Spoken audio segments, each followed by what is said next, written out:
มาเด้อกินข้าวน้ำกันกินจนอิ่มแล้วยังลืมท่าย อีกแล้วรอบที่สอง อันนี้ตักรอบซ่องแล้ว โอ้ย กินข้าวน้ำกันเด้อแซ่บๆบ่แซ่บก็กิน มาเด้อ มื้อนี้เป็นฝีมือเจน แม่น ดีขึ้นแล้วทุกคน ฝีมือเจนดีขึ้นทุกมือแล้วเด้อเนี่ย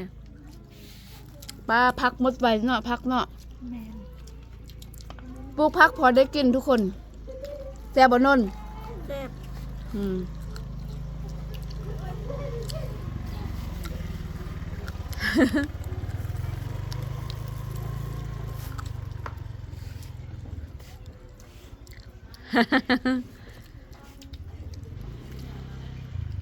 นี่แหละ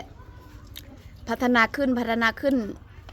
ตอนทำอิฐเข็มเกลือเดี๋ยวนี้แซ่บเลยเดี๋ยวนี้นะพอสิได้เป็นอันลูกไผ่ทางเฮือนได้ก็ได้แล้วบัดนี้นะ อืม